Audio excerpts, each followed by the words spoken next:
আসসালামু আলাইকুম এভরিওয়ান। ভেক্টরের তৃতীয় ক্লাসে তোমাদের সবাইকে স্বাগত জানাচ্ছি। আমি ফাইমাল শাহরিয়ার। তো আমরা গত দুইটা ক্লাসে বিভিন্ন কয়েকটা উপাদ্য দেখছিলাম।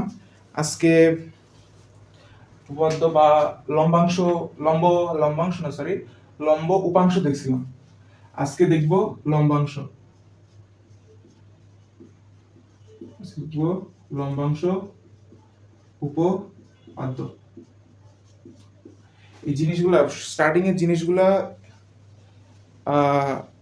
তোমরা মানে ক্লাস তোমাদের একাডেমিকের জন্য এতটা ইম্পর্টেন্ট না হইলেও অ্যাডমিশনের জন্য কিন্তু খুবই ইম্পর্টেন্ট হয়। আসো ছবি দেখে আগে আমরা হিসাবটা করি। আগে একটা অক্ষ নিলাম,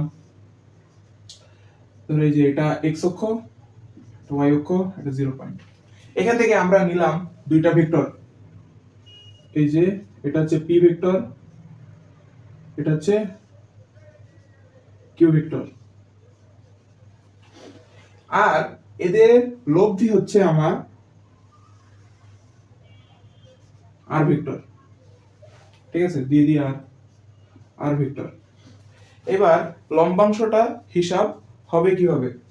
হিসাব হবে এমনি যে ধরো এর লব্ধি যদি নির্ণয় করতে যাই, তাহলে কি হয়, পি এখানে রিপ্লেস করব বা কিউটাকে এখানে রিপ্লেস করব। কিভাবে? এই যে এখানে আমরা পি নিয়ে আসলাম, এখানে আমরা কিউটাকে নিয়ে আসলাম। তো কি হলো? এটা হলো পি, এটা হলো কিউ। ঠিক আছে, নাইস। এইবার দেখো প্রতিটারই লম্বাংশ আছে। ধরো এই যে লম্বাংশ করতে গেলে কি, এই যেই লাইন অক্ষের উপর এর পাটা আছে সেই অক্ষের উপর একটা লম্ব টানবো যেটা এর মাথাটাকে টাচ করে। একইভাবে এটা এটা টানলাম। এর তাহলে ছায়া উপাংশ বা ছায়া এইটুকু পি এর। আর কিউ এর কতটুকু? এতটুকু। আর এর কতটুকু? এতটুকু। তো দেখো আমরা তো জানি আর vector equal P vector plus Q vector, অর্থাৎ সমতল মান। অর্থাৎ 2D ভাবে যদি আমরা দেখি তাহলে এদের সাধারণ মান যোগ করলে কিন্তু সমান হবে। তো 3D হিসাবে তো ভেক্টর আছে।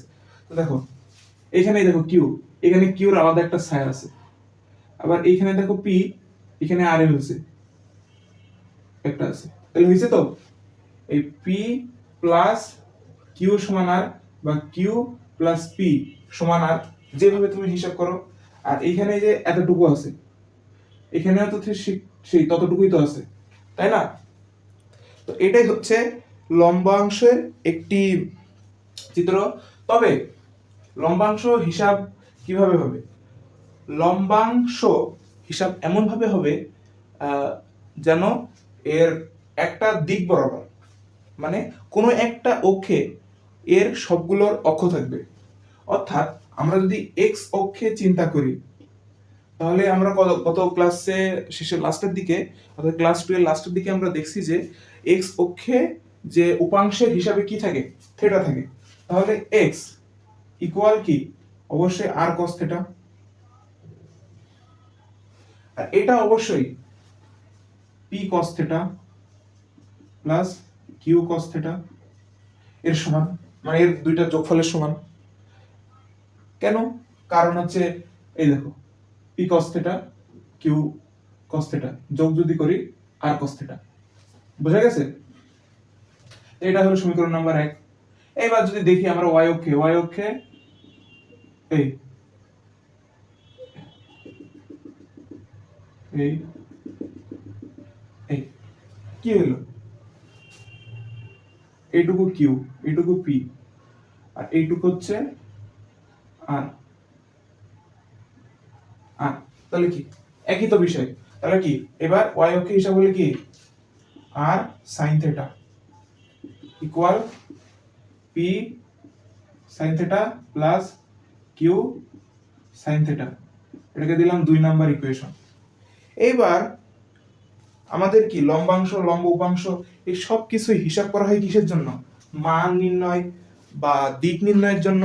তাহলে এখান থেকে আমরা মান কিভাবে নির্ণয় করব? ধরো আমরা যদি করি 1 নং সমীকরণকে স্কয়ার যোগ 2 নং সমীকরণকে স্কয়ার করলাম, করলে কি হবে? আর স্কয়ার কমনে আসবে, sin square theta plus cos square theta plus না সরি ইকুয়াল এই পুরাটা মানে x এর যে মানটার স্কয়ার মানে এই পুরাটা প্লাস এই যে এই y এই পুরাটার স্কয়ার যোগ করলে কি হবে? এটা মানে তো জানি 1, তাহলে কি আর স্কয়ার, তাহলে r সমান কত হচ্ছে? এই রুট ওভার এই x স্কয়ার প্লাস এই y স্কয়ার। মানে এখানে x y আমরা এটা দুইটাকে ধরে নিছি, মানে কষ্ট হইতেছে তো বুঝছই যে লিখতে কষ্ট হইতেছে আমার, তাই আমরা এটাকে ধরে নিয়ে এইভাবে করলেই কাজ হয়ে গেছে। আর এটাকে x y এজন্যই ধরছি কারণ এটা হচ্ছে x অক্ষ বরাবর সাধারণ যে ভেক্টর আছে ওইটার কি উপাংশ, সেই জন্য আমরা এভাবে ধরছি। এবার এখান থেকে তো আমরা পাবো মান, কিন্তু আমাদের কি লাগবে? মান হয়ে গেছে মনে হচ্ছে মান। তো আমাদের তো শুধু মান হইলেই হবে না, আমাদের কি লাগবে? দিকও লাগবে। দিক কি? সহজ, দিকের হিসাবে কি থাকে? থিটা। থিটা, তো আমরা কি করব? সাইন আছে কজ আছে, তাহলে আমরা ট্যান থিটা দিলেই তো আমাদের কেল্লা ফতে। মানে কি যদি 2/1 করি তাহলে কি আসে? আর সাইন থিটা ভাগ আর কস থিটা সমান কি? আর আর কাটা, আর এইভাবে থাকে x ভাগ সরি x না y ভাগ x, তাহলে কি tan থিটা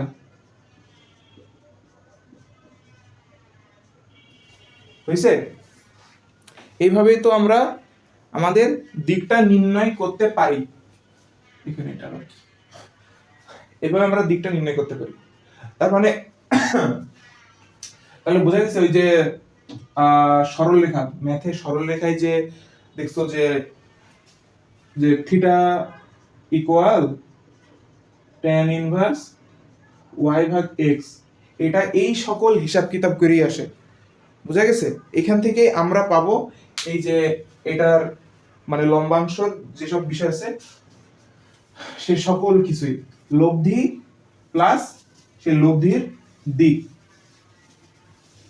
কারণ ভেক্টরে অন্য কিছুতে দিক নেসেসারি না হলেও ভেক্টরে কি দিক খুবই গুরুত্বপূর্ণ।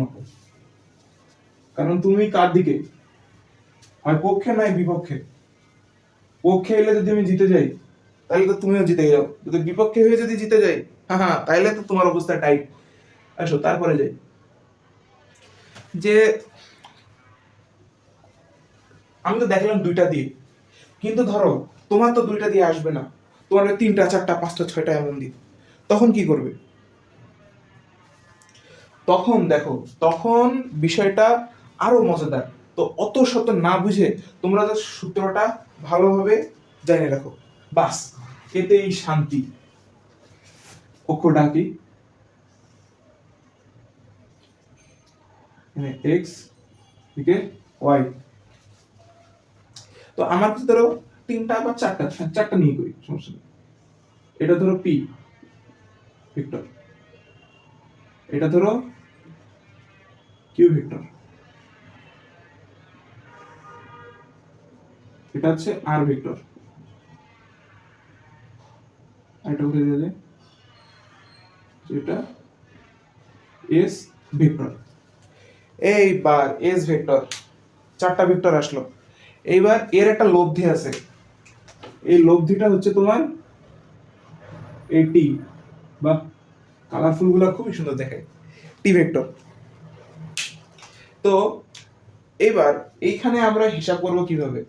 এইবার তোমাকে তো এটাও বলতে পারে যে ধরো টিটা তো আমার লব্ধি, এটা আমি বলে দিলাম, কিন্তু পি কিউ আর এস 4টা আছে, এই 4টায় কি হবে?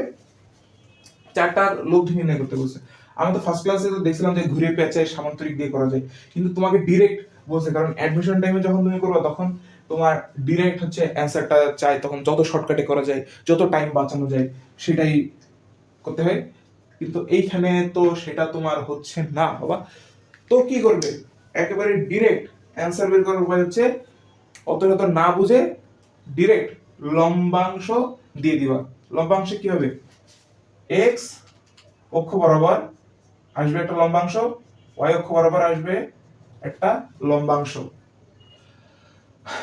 তখন কি আমরা লব্ধিটাকে আগে আনি, ই cos থিটা, আর ওয়াই অক্ষ বরাবর কি আসে, টি sin থিটা ইকুয়াল। সুন্দর। এবার ইকুয়াল কি হবে, সবগুলার উপাংশ, তাই তো দিলাম p cos theta plus q cos theta plus r cos theta plus s cos theta, p q p sin theta plus q sin theta,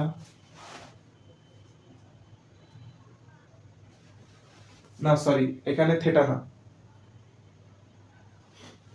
ধরো এইখানে সবগুলো কি থিটা, এই জিনিসটা বুঝবা, এতক্ষণ ধরে করলাম তোমরা মনে হয় ভালোই বুঝতেছিলা, কিন্তু না, এইটা হচ্ছে আমার থিটা, আর এটা কত, এখানে কিন্তু কোণ ম্যাটার করবে, এখানে যে কোণটা দিতেছো না, এই কোণটা কিন্তু হবে অক্ষের সাথে সেটা কত কোণে আছে, বুঝা গেছে? শোনো, তোমরা যখন কোণটা নিবা তখন তোমরা যদি এইসব জায়গায় সাইন যদি দাও না, তাহলে অবশ্যই তোমরা এক্স অক্ষের সাথে কোণটা নিবা।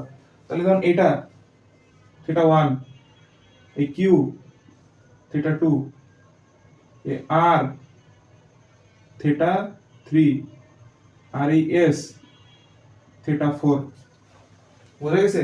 তাহলে এখানে কি এটা থিটাই থাকবে, এটা ওটা 1 2 3 4, 1 2, আর sin theta 3 plus s sin theta 4, okay alright.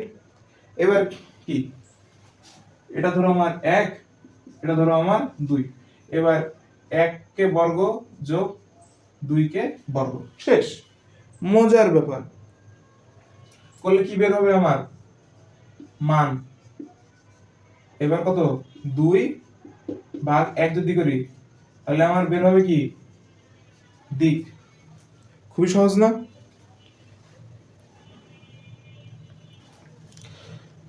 তো আমরা কি করতে পারি, কিছুই করতে পারি না, আমরা এইভাবেই হচ্ছে অঙ্কগুলা করে আসবো।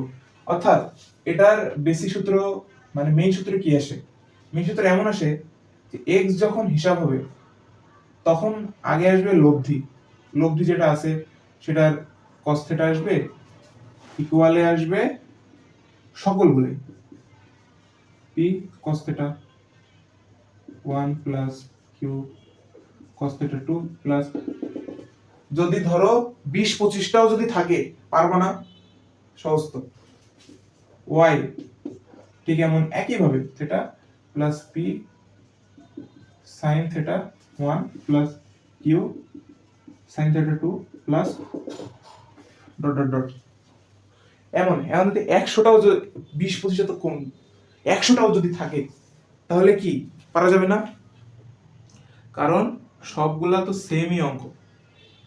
তো এটা করারও একটা সহজ উপায় আছে, কারণ পরীক্ষার সময় তুমি ধরো অঙ্ক করে গেলা, তোমার একটা অ্যান্সার আসছে, তখন তো তোমার এটাই মাথায় আসবে যে আমারটাই ঠিক।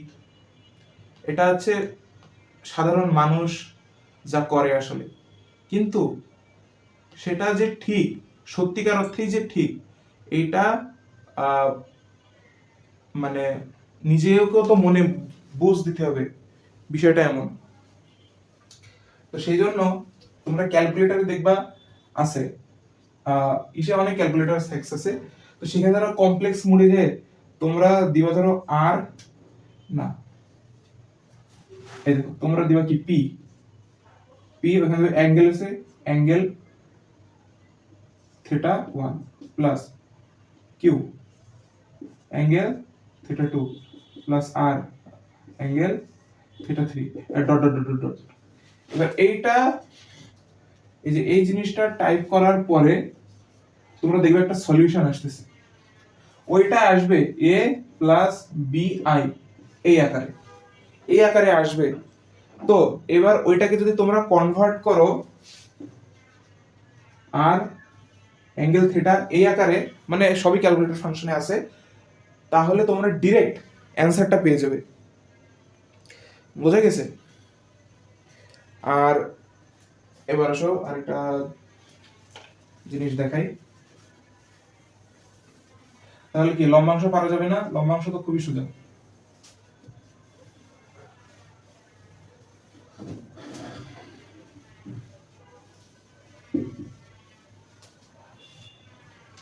একটা জিনিস দেখাই যে ত্রিমাত্রিক আয়ত স্থানাঙ্ক ব্যবস্থায় কোনো একটা ভেক্টর, অর্থাৎ কি ত্রিমাত্রিক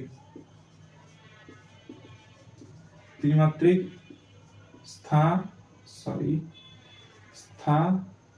স্থানাঙ্ক ব্যবস্থা, ত্রিমাত্রিক স্থানাঙ্ক ব্যবস্থা।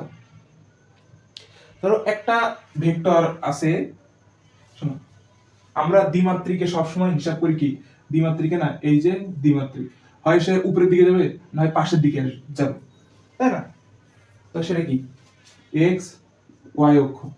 কিন্তু আমরা কি এটা হিসাব করি যে বোর্ডের উপর আছে, বোর্ড থেকেও উপরে যাইতে পারে একটা বিন্দু, এটাও তো যাইতে পারে, বাস্তবে তো এটাই হয়, তাই না? তো কি সেটা ত্রিমাত্রিক 3D। ওইখানে লিখে দিই, তোমরা আবার মডার্ন পাবলিক 3D।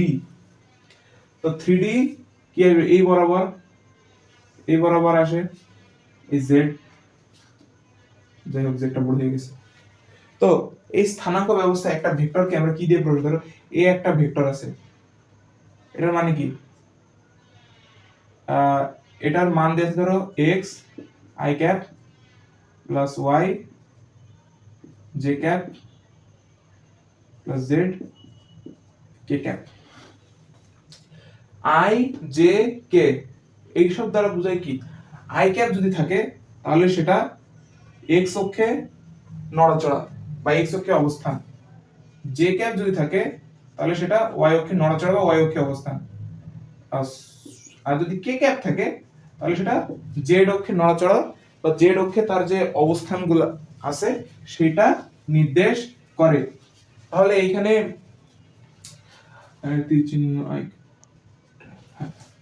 তো এখানে বলতে কি বোঝায়, ধরো এই ভেক্টরটা x অক্ষ বরাবর x ঘর গেছে, y অক্ষ বরাবর y ঘর উপরে গেছে, আর z অক্ষ বরাবর z একক এদিকে আসছে। তাহলে এর অবস্থান কি, এটা না, এতক্ষণ তো আমরা ত্রিমাত্রিক হিসাব করছি, এবার দ্বিমাত্রিক, এবার ত্রিমাত্রিক হিসাব। তাহলে এর মেন অবস্থান কি, এটা। তাহলে বোঝা গেছে কিভাবে হয়। তো এইবার এটা তো ভেক্টর, কিন্তু ভেক্টরেরও তো একটা মান থাকে নাকি, ভেক্টরের মান হিসাব করে কি হবে, ধরো এই এটাকে যদি আমি মডুলাস করে দিই তাহলেই তো ভেক্টরের মানটা চলে আসবে। তার মানে কি এই x যে মানটা আছে এই মানটাকে স্কয়ার করব, y যে মানটা আছে এই মানটাকে স্কয়ার করব, z যে মানটা আছে মানটাকে স্কয়ার করব, স্কয়ার করছি যোগ করেছি, তাহলে স্কয়ার তো ডিরেক্ট হবে, তাই এটাকে রুট করে দিব, তাহলে আমরা এক্সাক্ট যে মানটা আছে সেটা পাবো। আবার ধরো এই এটাকে, এই এ ভেক্টরটাকে যদি আমরা এর মান দিয়ে ভাগ করে দিই, এই যে মান এটার মান, এই মান দিয়ে যে ভাগ করে দিই তাহলেও আমরা একটা ভেক্টর পাবো, ওটা হবে এ ক্যাপ। বুঝা গেছে? এ ক্যাপ কেন হবে, কারণ কোন ভেক্টরকে যদি তার মান দিয়ে ভাগ করা হয় তাহলে যে ভেক্টরটা পাওয়া যায় সেটাই হবে তার একক ভেক্টর। বুঝা গেছে? সেটা কিভাবে দেখো, যে x ভাগ root over x square plus y square plus z square i cap plus y ভাগ root over x square plus y square plus Z square J cap plus Z ভাগ root over X square plus Y square plus Z square K cap. এটা হচ্ছে আমাদের সেই প্রত্যাশিত একক ভেক্টরটা আছে এই যে এটা। এইবার যদি একক ভেক্টর কেন বলছি, কারণ যখন আমরা এটার এই একক ভেক্টরটা যখন মান নির্ণয় করতে যাব, কারণ প্রত্যেকটা ভেক্টরের একটা মান আছে, তো কোন ভেক্টরকে যদি তার মান দিয়ে ভাগ করা হয় তাহলেও একটা ভেক্টর পাওয়া যায়, সেই ভেক্টরটা হচ্ছে একক ভেক্টর। বুঝা গেছে? এইবার এটা যেহেতু একটা ভেক্টর, তো এরও একটা মান থাকবে। এই মানটা যদি আমরা নির্ণয় করতে যাই তাহলে এর মান আসবে কত জানো? 1। এই কারণেই এই ভেক্টরটাকে একক ভেক্টর বলা হয়।